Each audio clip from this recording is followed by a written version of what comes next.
All right, well, in this session, we're going to be talking about the dynamics of ministering in a cross-cultural setting. You're all missionaries, you're ready to go minister to people that have a different culture. And I've talked in other sessions about that, the importance of understanding what that culture is. Not that there aren't individuals that live with any culture that live a little bit differently than the most, but yet culture does have that influence on all of us. To start with this session, I actually want to do talk about an interview that a Christian missionary had with a Hindu.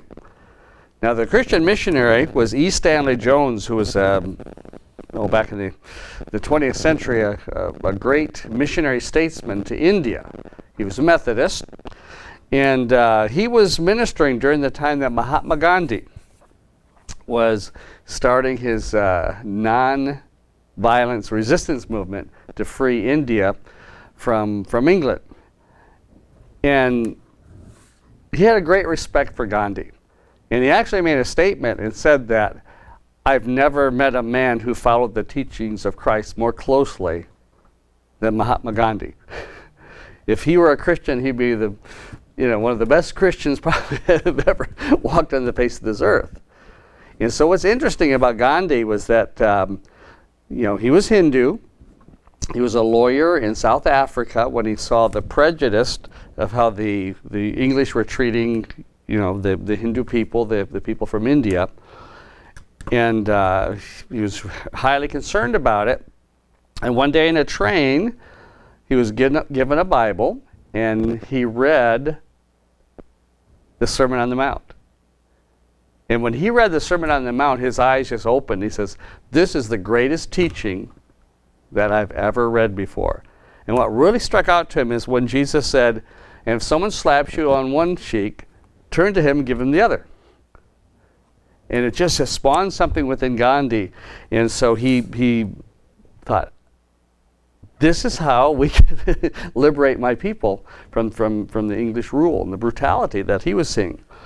But he was so excited about finding the teachings of the Bible that next Sunday he went to church. He thought, I've got to find the people that follow the teachings of Jesus. And he was so disappointed. Here you have a great 20th century figure, a man that was really ready to convert to Christ and ready to follow Jesus, perhaps even join the church, become a Christian. But then he saw how Christians lived and realized, oh, these are the oppressors of my people. And so he rejected Christianity, but accepted the teachings of Christ. So isn't that kind of amazing when you think about that? But so E. Stanley Jones had an opportunity to have an interview with Mahatma Gandhi. And so he asked him this question: how can we make Christianity naturalized in India? Not a foreign thing, but a part of the national life of India and contributing its power to India's uplift. Now that's a good question. How can we, if we use modern terms, contextualize Christianity so that it becomes an Indian Christianity? So not something brought from a foreign thing. And we recognize that in World Indigenous Missions. That's what we've been trying to do, right? Plant the gospel in indigenous ways. Well, here's how Gandhi answered, and E. Stanley Jones says in his book, without hesitation. So it wasn't like Gandhi had to think about it for a moment and come up with the answer. It was right on the tip of his tongue. Here's what Gandhi told E. Stanley Jones: all Christians must begin to live more like Jesus Christ. Number 2, practice your religion without adulterating it or toning it down. Thirdly, he said, emphasize love and make it your working force, for love is central to Christianity. And then fourthly, he said this: study the non-Christian religions more sympathetically to find good that is within them in order to have a more sympathetic approach to the people. What a response. We all could learn from that one, couldn't we? And just to kind of finish up a little bit talking about Gandhi, one of the things that he would do before he was put in jail many times by the British during this time that he was starting his non-violence resistant movement throughout India. And he would always ask the judge, the Christian judge that was standing before him, giving him judgment. He says, "Sir, I would like to take a book with me to prison."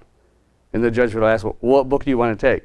So I want to take the Bible because it has the greatest teachings, and this is where I've learned to start the nonviolence resistance movement that I'm doing. When Jesus Christ said, and then he would, so here this Hindu standing before a Christian judge. So you can see why he could liberate a country. But so interesting, following the teachings of Jesus, liberate it. But what was Gandhi experiencing on the other side? You know, on the side of missions, Christian missionaries started going to India, in the early 19th century. You think of William Carey was the first great Protestant missionary that started going there. Of course, the Catholic missionaries would have preceded the Protestants. But missionaries had been in India about 150 years when Gandhi was speaking, started his movement.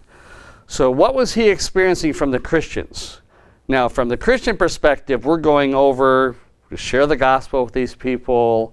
And of course, during the 19th century, the colonialism that was happening, usually there was armies that went along as well, or preceded the missionaries, or tradesmen. And so there was so Christianity kind of got all caught up into that whole sense of colonialism.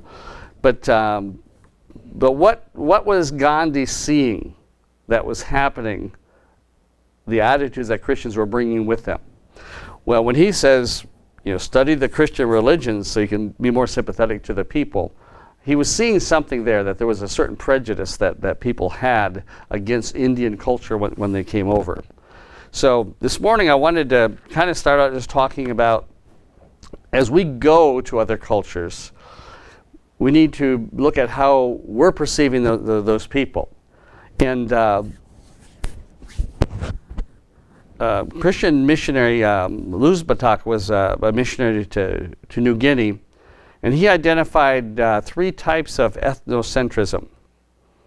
And you'll understand, being ethnocentric is that my culture is the best, it's superior, and I need to go in and change how things are.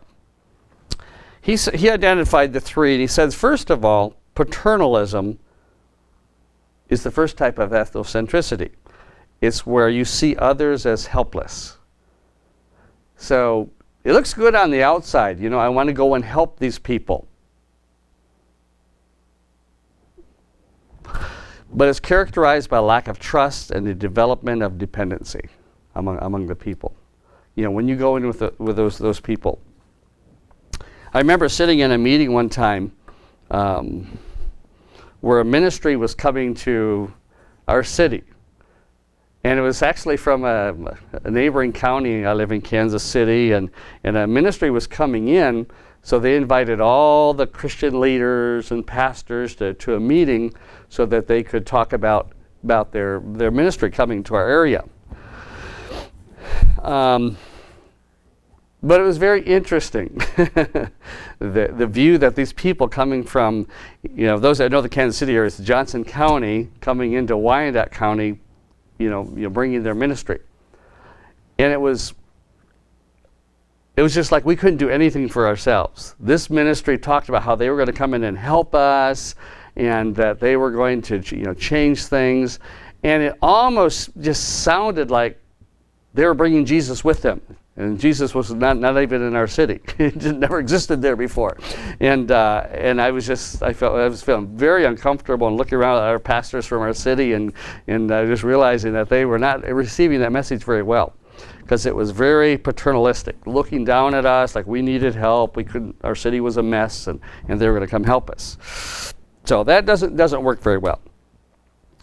The second type of ethnocentricity is called triumphalism. This is where others are seen as objects to be conquered. All right? Characterized by superiority complex that wants to overcome the evil in that culture that you're being sent to. All right? So this is, again, where you're looking at this country, this culture, this people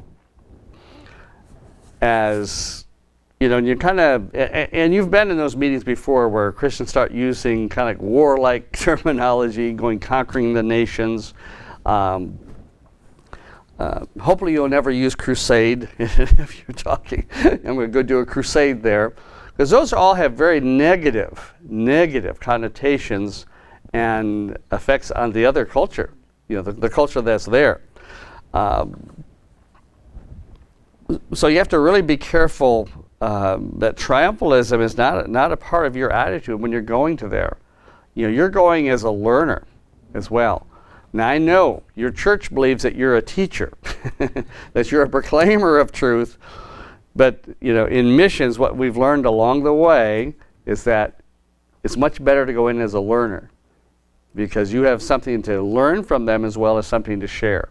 So it's like a shared thing. So you do not want to go in with that complex of superiority, like we were really going to help these people out. And Luz Batak finally said that the final type of ethnocentricity is actually racism, where others are actually inferior. Now, this is characteristic by a missionary wanting to minister to others without really identifying with them. All right? So this is where you don't really live among the people you're ministering to. And you see this many times on the mission field. You know, missionaries living in a really, you know, high standard of living sometimes, ministering to poor people that live down there. Never wanting to spend free time, you know, with the people. They just want to go and have religious services. And, you know, they don't mind just helping out a little bit. But all with the attitude, as long as I can change those people, kind of give them a little bit of Jesus, and then get out of there as soon as I can. So, you know, or don't want my family or children to be contaminated by these people. You know, it's subtle.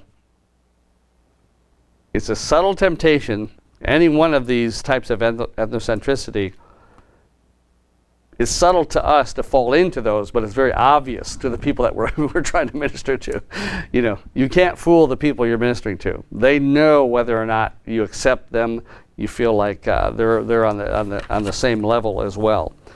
So this is just this whole idea of the teaching on the culture that we've been doing is trying to prepare you to get to that place where you can go in and minister to the people and treat them with the respect and honor that you know they deserve, but at the same time understanding you do have a message to share. And it's just like Mahatma Gandhi was saying, don't water down what you believe, or he says, you know, live the Christian life, but just be more like Jesus. So let that be a real encouragement to you as you enter into the culture God's sending you to. Just be more like Jesus. Study how Jesus went into the Judaic people and ministered to them. And next session, we'll pick it up from there and talk about that.